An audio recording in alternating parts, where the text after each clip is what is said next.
My name is Melissa Ziobro, and I am the Specialist Professor of Public History at Monmouth University in West Long Branch, New Jersey.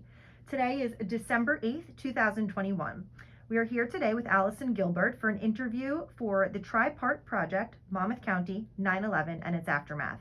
Allyson was very involved in the Middletown group Favor, which provided support to the 9/11 victims' families. This interview is being recorded with the permission of all participants. Allyson, can you just confirm for me that you do indeed consent to the recording and that you understand that the interview will live in the public domain? Yes. Okay, thank you. So please tell us just briefly about your early life. Like, where were you born and raised? I was born and raised in Long Island in Port Jefferson Station.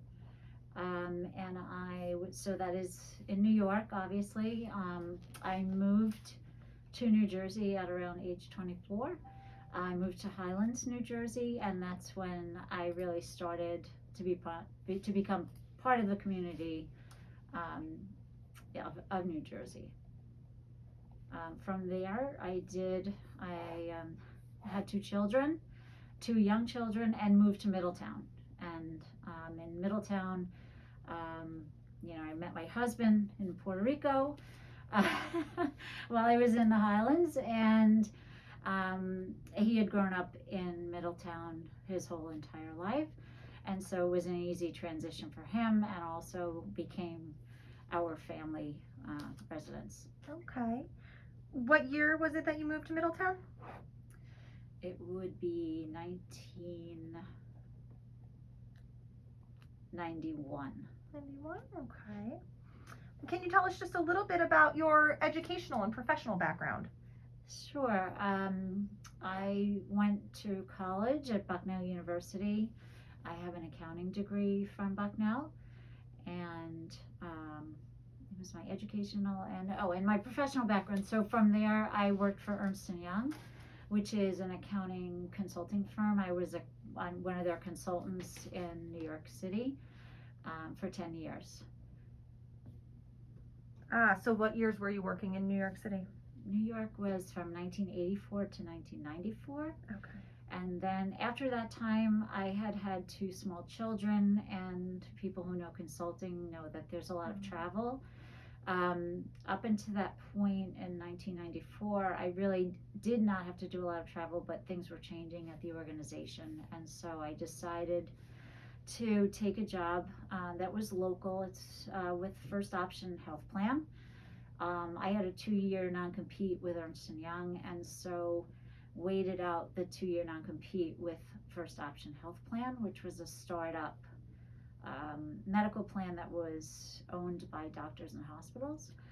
And after 2 years, they were bought out, and so then I decided to start my own company. So I had started my own consulting company in 1997, and have been working in that capacity since 1997. So until today, and still going strong. And what's the name of your company? It started as Enterprise Consulting Group, but now we rebranded, and we work under the name Adaptation. And Adaptation is all about organizational change and helping companies and their staff adapt to technological changes, organizational changes, which seems to be pretty much a norm in this new world. I was gonna say, there's been a lot of technological adaptations going on the past 2 years, my goodness. Yeah. Well, thank you for that snapshot view of your background.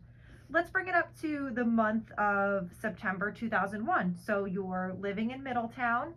You are running your own business. You have small children at home still? Still small children, yes. Okay. I think one was in middle school. No, I'm sorry. One was in middle school, one was in elementary school. Okay. Okay, is your husband living with you? Yes. Okay, what did he do? He's in sales. He works for Gala Wines of New Jersey, selling spirits, wine and spirits. Okay. Now, let's bring it up to September 11th, that day. Do you remember what your plans for that day were going to be? Yeah, clearly I do.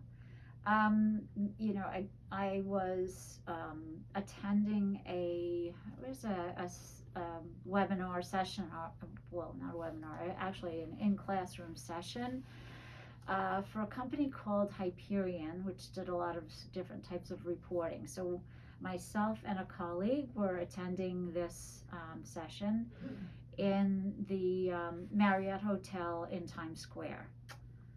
So I was in New York. It was a day, you know, just like any other day. Or, you know, sometimes I would go in, sometimes I would work locally. But, you know, the kids were off to school, my husband was off to work, and I was off to the city for a session. And the session was starting at 9, so we probably arrived right about in the Marquis Hotel right about 8:30 in the morning. And we were just, you know, sitting around talking, waiting for the session to begin, and my colleague got a phone call that said somebody, you know, in a plane just hit the World Trade Center, and they knew that this was a terrorist attack right away because they knew a pilot will go down with the plane. And so you know, pilot would never drive into a building. They go down somewhere else before. So they knew it was a problem, and so he said to me, we have to get out of here. And at that point, I guess, you know, the chaos was starting, and you know, we were leaving, and you know, in the hotel it's escalators, elevators, I don't know that we're working, but we took the escalators down. There was a real lot of confusion at that point because being in Times Square, it's a big tourist spot, and people, I do remember one man having a radio, a transistor radio, and he was getting information, and everyone was trying to understand what happened. And what we understood is that there were more planes in the air ready to hit like key New York targets, and we would have been one of them. So we were in a hurry to get out, as was everybody else, and we just started on the street just walking, not really knowing where to go, but knowing we needed to be out of the area where is a New York target. So as we just walked, we just decided to walk north towards the residential areas. That's what we did. I mean, you do have some crazy thoughts like, okay, let's get closest to the water, so maybe we have to jump in. You know, which of course is just, you know, a fleeting thought, but weird things go through your mind when you're in a situation like a crisis situation. So as we continued through the day, what happened is there was no cell phone service anymore. So my husband, I couldn't connect with them. He knew I was in New York, didn't know really where I was. My children were in school, you know, I didn't know what was going on with that. So it was very, very chaotic and very scary. And we just continued walking as far north as we could. I knew I had a cousin who lived up around 86th Street on the west side. We were at 42nd, so en route somewhere we did stop at a bar that was open, and you know, just to check out what's going on. And you could see the TV, and the announcers at that point in time were starting. The second plane had hit already, as I guess as we were walking, or even during the beginning. But the news announcer was saying, "Oh, the building looks like it's starting to move." It neither had fallen, but you know, he was starting to say, "Oh, it looks like this could be tipping." And you know how the announcers would go on. And so that's, you know, where we had first learned, like, this could be a major issue, like fall. So I guess at that time, and I don't really recall whether they fell while we were there, and they must have, because then I do remember, like, the ATM machines weren't working. Nothing was really electronically working. Everything was shut down. Airspace was shut down. And I happened to have cash, so we did stop and eat, but it was cash only. and then just kept walking north. And so we got to my cousin's house, and he was not there. He was downtown, closer to the buildings. Ended up walking up later. So my colleague, he decided he was just going to try to take the train back home. He was in Connecticut, and I decided I did not want to be near a train and just stayed over at my cousin's. And then he came in later with the dust all around him, and we ended up, the three of us were just happy to be together. At that point, I was able to tell my husband where I was, which was all good. And then I started to learn a little bit more about what was going on at the school. Where we lived in Middletown was a place where the children walked to school. And so what would happen is when we went to pick them up, there was something, a covered bridge. So the children would walk from the school to the covered bridge. All the moms would meet, moms and or dads would meet at the covered bridge and pick them up and drive them home. And so what happened at the covered bridge, one of the moms had not heard from her husband at that time. And so, my kids were exposed to the fact that, or, one of them, that, one of the neighbors' fathers was not coming home. So that was hard. And it was hard for us because she was a friend. She was somebody who we played tennis with. And, it wasn't an immediate, he's not coming home. It was immediate, I have not heard from him. So, so that went on for days. And then my other son from middle school, really, they knew that it was a lockdown, but, he was able to get home. So then, I'm in the city, and I decided that what I would do is, like, the first train home, I would get on the train and come home. So I did that, and it was super early in the morning. I couldn't tell you, maybe 7 a.m., but super early. I got on the subway, which was totally empty. Nobody was really there, one or two people. And the subway to Penn Station, and got on the train from Penn Station back here. What was really a thing that resonates is when I was on the train, there was a firefighter who came on board in the full uniform at that time in the morning. And nice enough, the conductor said, with all of us, it wasn't a lot, but there were people. The conductor said, here, if you want to go, in the back in the last car. He just took him back there so he didn't have to deal with people probably asking. So that was my day and next day of 9/11. Oh my goodness. Let me ask you just a couple follow-up questions. How had you gotten to the city that day? The train. You did go in on Middletown the train. train. Okay. Yeah. And did you have a cell phone on you? Yes. You did, but it just wasn't working. No, Okay. You could not connect. Yeah. I don't think anybody could. Yeah. I think the whole cell service went down. Mm-hmm. And you escaped the dust cloud. You were further enough away. Further up. Okay. Okay. And then you finally were able to call your husband via cell phone or your cousin's landline? Cell phone. Okay. Yeah, it was before I got there. It was one of those things you just keep trying, and everybody was, nobody could really get through. Yeah. And then finally, after, I guess they opened up the lines again. Yeah.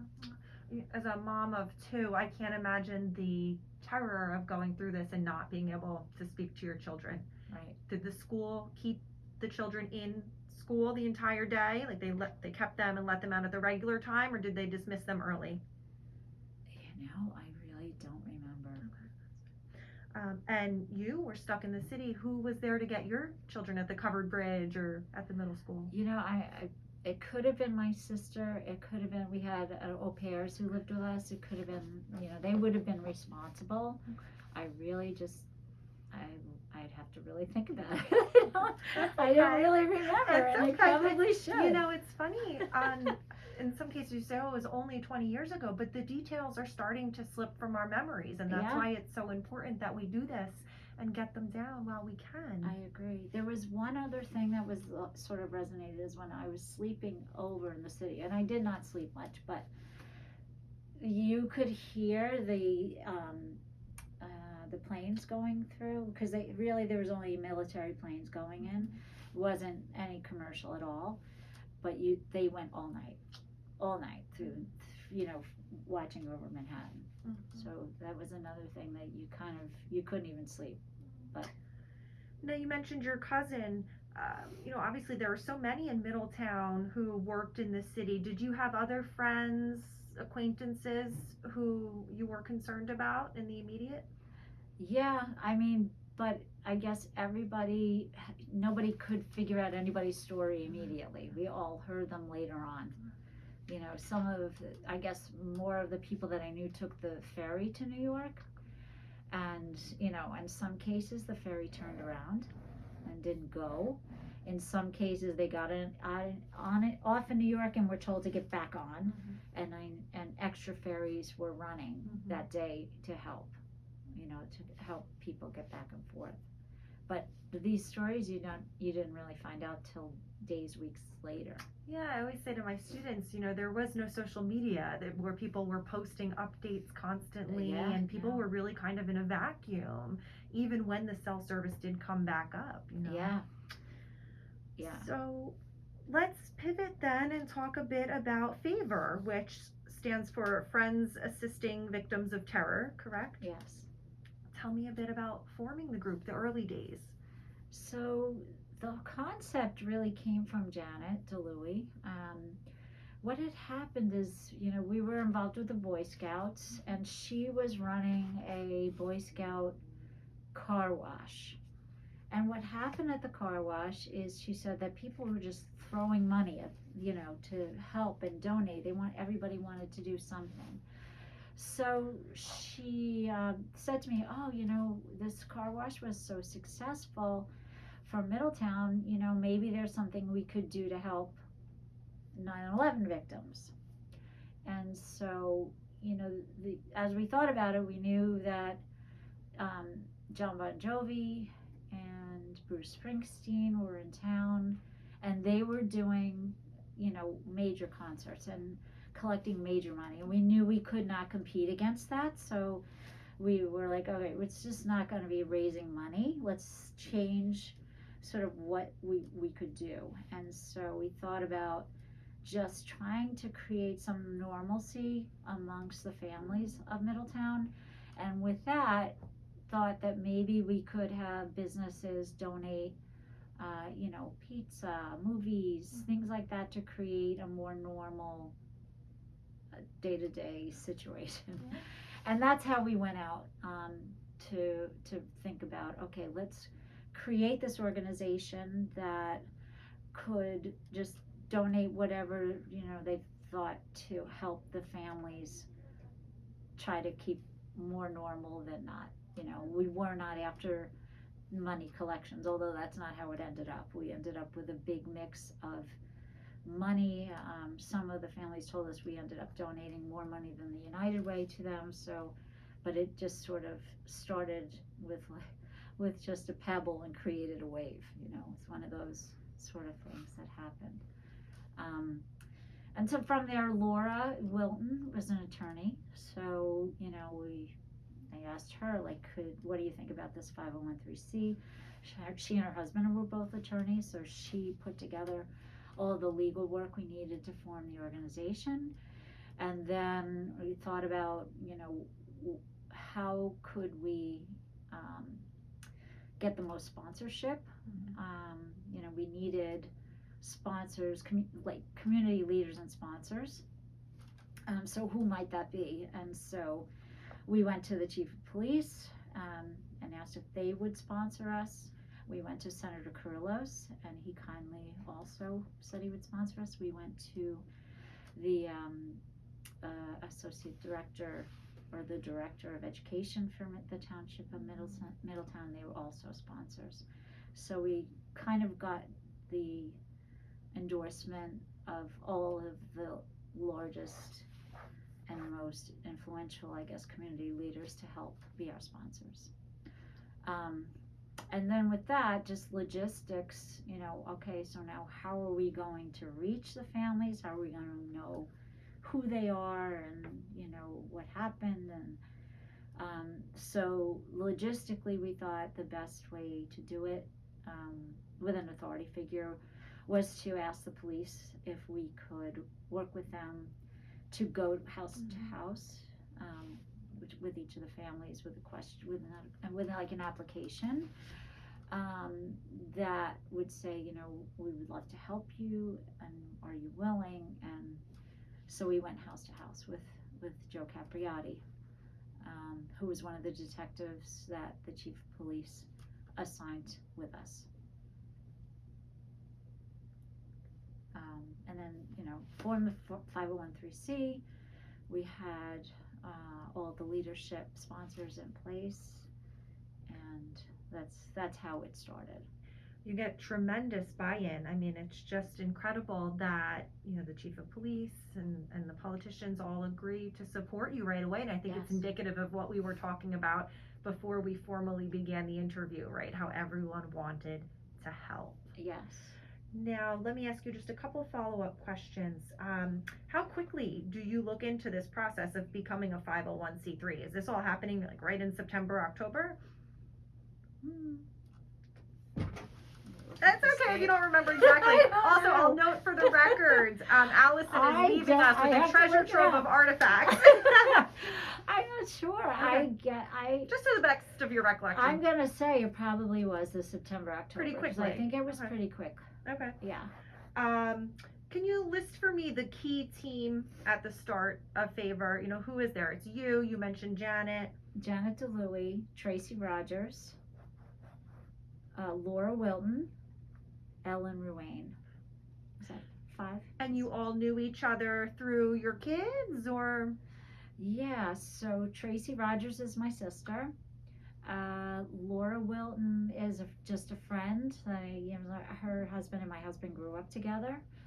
And Janet and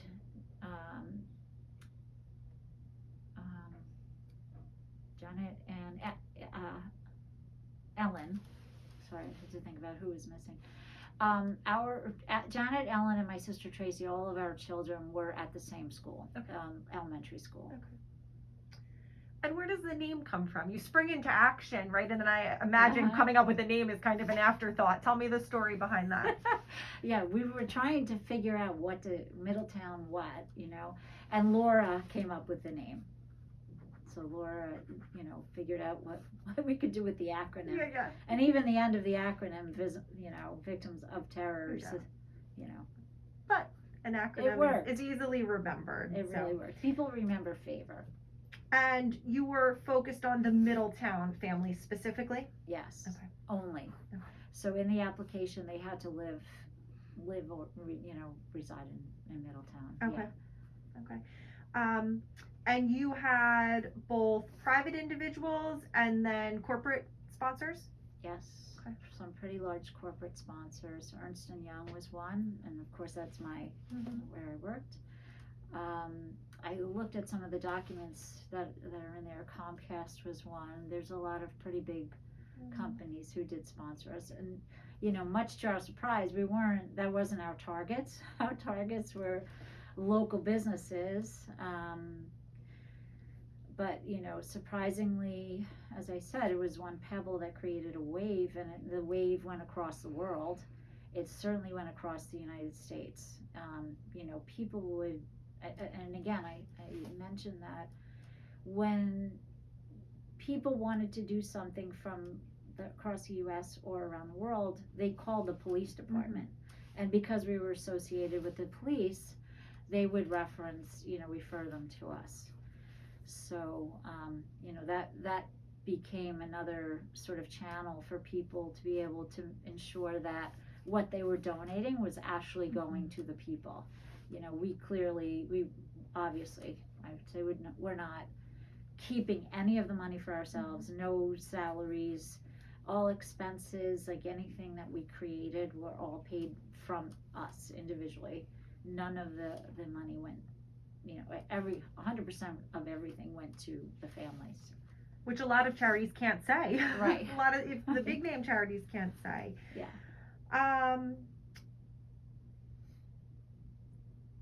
The idea of going to these houses, Mhm.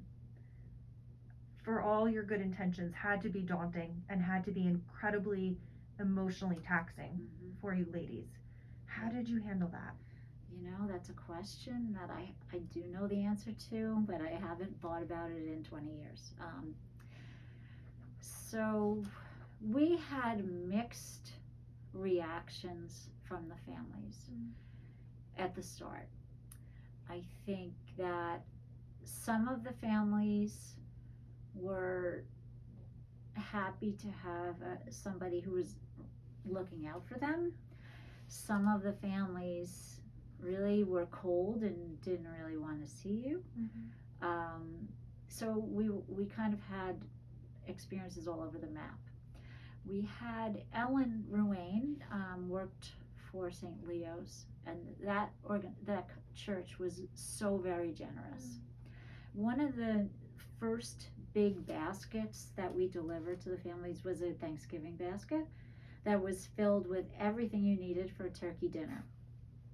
And so, as an example, one family had said they really were not doing Thanksgiving. It was too hard for them. That family had lost a woman that lost a husband. She did not want to do Thanksgiving at all. And her children were like, oh, come on, let's just, we have this, we have this turkey, this whole thing, what are we doing with it?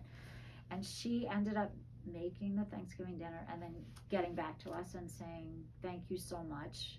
I really was happy that I did this. So, we had a different family for Christmas. We had a lot of things to donate, to give them for Christmas. One family, we, brought it over, and she was just cold, like, okay, thank you very much, you can leave it on the front door. It was just it's how you process, and it's different. What happened in the end after, I guess at least 1 or 2 years, it switched to a feeling of like, please don't forget about us. And at one point, I think one of the people we met in this process was Gail Sheehy, who had written a book called, or was in the process of writing a book called Middletown America. And so there was a point in time where we were thinking, okay, we should be done. I mean, maybe it was like 2 years after.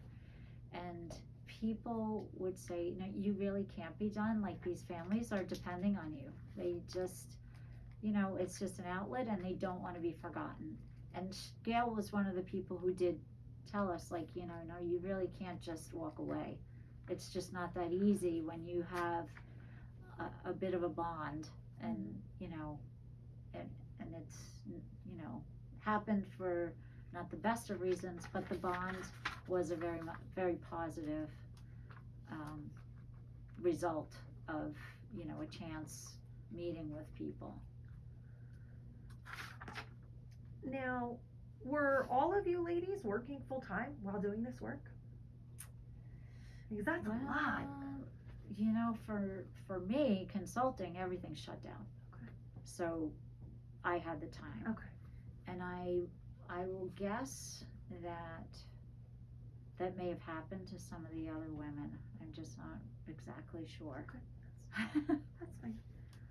Tell me a little bit about working with your police liaison, the keeper of the list. Yeah.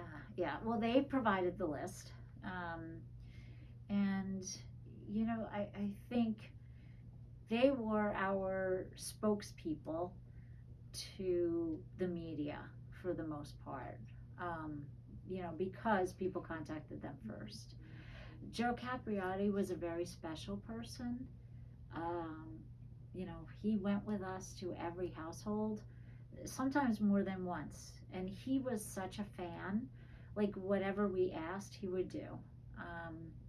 And so, we had a really beautiful relationship with the whole police department. And, given how some of the police are portrayed now, it's not who they are. Maybe there's some bad apples, but it's not who they are. They really are there to help the community and support the community and keep the community safe. So I walk away with a very positive view of what the police are trying to do. I want to talk a little more about the services you provided. So you mentioned the baskets. I understand there were also trips, but everything down to like lawn care. Yeah, and actually, people are so creative. We just put it out there, whatever you can do. So at points we had some high school students volunteer to rake leaves for families. We had companies and or individuals donate trips, like ski trips. Gail Sheehy donated trips to the Dominican Republic. Lawn pizza. Some of the very cool things that I never really heard of before that was sort of art therapy. People donated art therapy sessions. Obviously, we also had access to information for counseling services that we would provide, like all of the benefits of places to go for families, where they could go to ask for help. Catholic Charities was a very big supporter of the families. I'm trying to think of some of the unique things.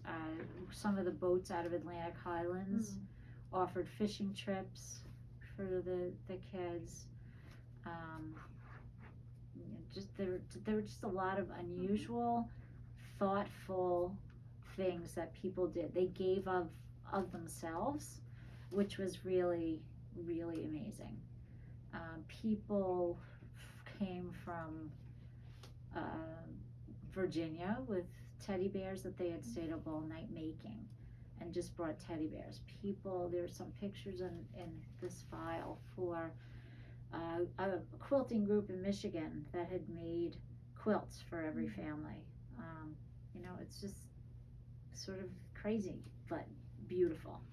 It is beautiful because people often think, like, what could I do? I don't have money to donate. You think that you have to donate to help.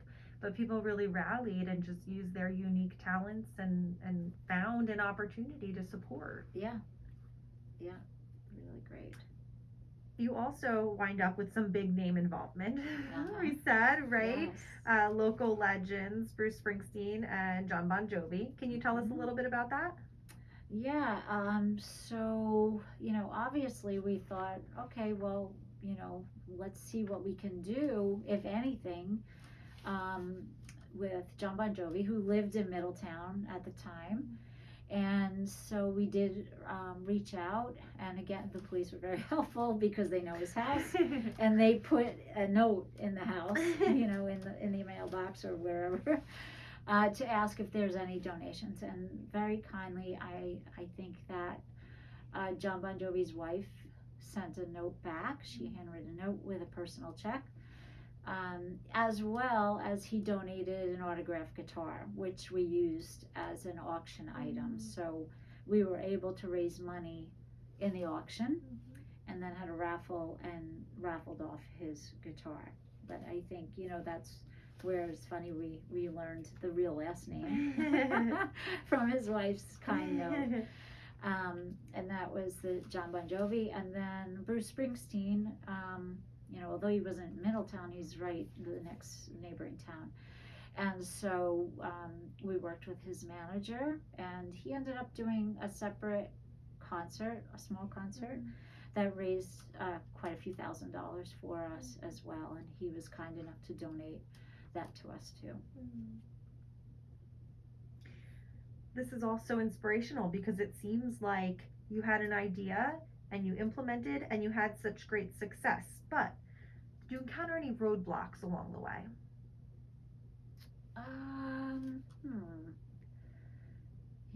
if we did, I don't know that we even considered it a roadblock at the time, because really we had the support we needed from the executive sponsors.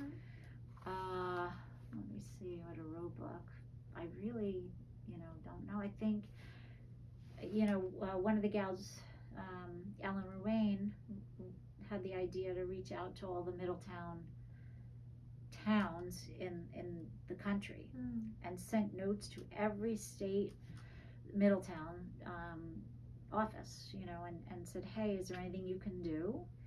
And many of them said, yeah. Many of them said, hey, we may not be able to give you money, but we'll publish an article, but we're having a parade, can any of you attend? And my sister Tracy attended one of their parades and was in the parade, so just like a fun community, Middletown, brands were all part of the same.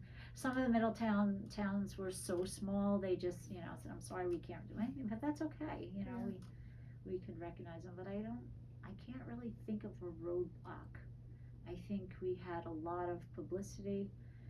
Again, 48 Hours did a segment on the families and included us as supporters of the family.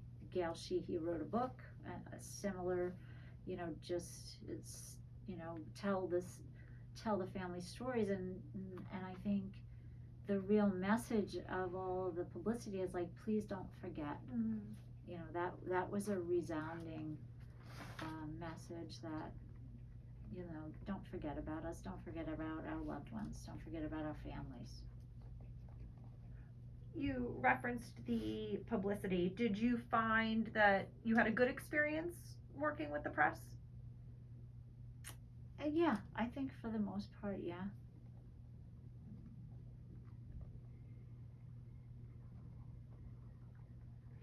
Would you say that there are any lessons you learned along the way about humanity, or specifically about running a 501c3? I would say the lesson that I learned was I never saw so many giving people. So it was a great testament to the beauty of humanity. That that was a message that, I didn't know that people spend their time to create these teddy bears or these quilts just to help other people, and it's the time, they're spending valuable time of theirs to help you. So that really was an amazing learning experience that I really have to say that I never knew. And then the other part of it is, I think, the feeling that you get of helping people and making that connection with people is the other lesson learned. Like, that has to be part of who I am from there forward. It may have been a smaller part, but I think it's probably needs to be, and I feel like it must be a larger part. So since I've been working with the Red Cross, so there are pieces of that when you feel like you can help people. It's just a good feeling. So when and how did operations start to wind down? Well, as I said, I thought after a year we were going to try, and then we had feedback like, no, you can't just walk away. So I probably will say 2 to 3 years after. And again, I don't have the specific dates, but. And was that somewhat bittersweet for you, or what are the emotions involved in winding this down, or was it time? It probably was time. I think that there was a point too where you feel like it became very much overwhelming emotionally, and so you needed to kind of wind down. There was some counseling that we were suggested that we do, because what people may not realize is caregivers, and we were considered a caregiver, they take the emotions to heart, Mhm. and so sometimes they need counseling, as we did. Yeah. So that was an important part. I thought there was one other piece of the story, which was that Gail Sheehy was doing also sort of work with the Oklahoma City Mhm. families, and she invited me to go to Oklahoma City just to see. So you meet those families and see, all these sort of terrorists, the result of terrorists, and that was also really very heartbreaking as well. But the memorial there in Oklahoma was absolutely gorgeous. The way they did it, if there's such as a thing, to be gorgeous, but it was a beautiful memorial. But you really feel the effects of what a terrorist organization or a terrorist person can do, and it's devastating. So you are, of course, intimately familiar through your work with the impacts of terrorism. How did you feel about the so-called global war on terror that follows 9/11? Mm.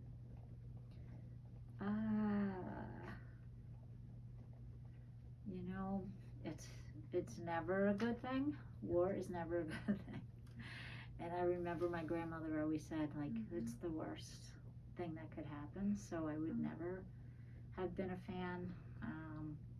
But in hindsight, it was not probably the right thing to do anyway. But you know, it's easy to say, and if you look back, it wasn't easy at the time to make a decision. You kind of just have to make a decision with the information you know, and that's what they thought they knew.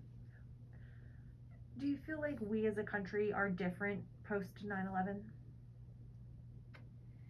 I think we're absolutely different.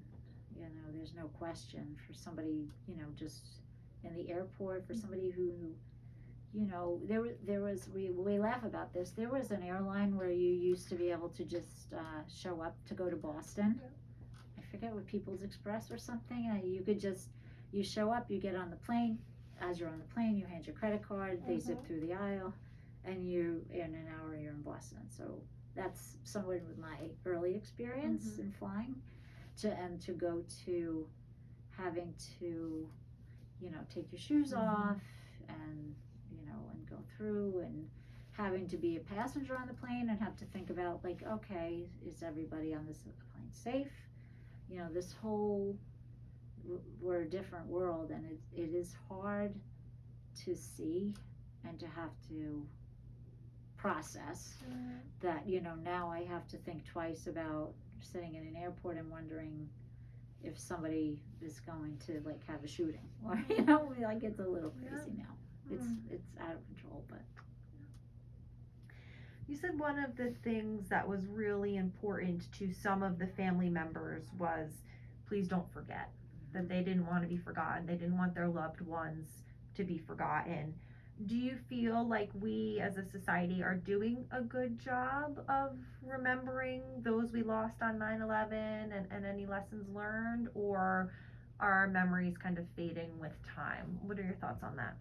I think 9/11, they're doing they are doing a good job. They have beautiful memorials in New York. They have beautiful memorials in Middletown, in Highlands, really, and they do every year have some sort of acknowledgement. I think some of the other, the poor children in Connecticut, who died, the people in Colorado in the movie theater who died, those, are forgotten, and I don't quite understand. The children is the saddest one. Like, how are we don't really hear about it. Maybe it's happening in Connecticut, I don't know, that they're acknowledging, but as a society, I think we're forgetting.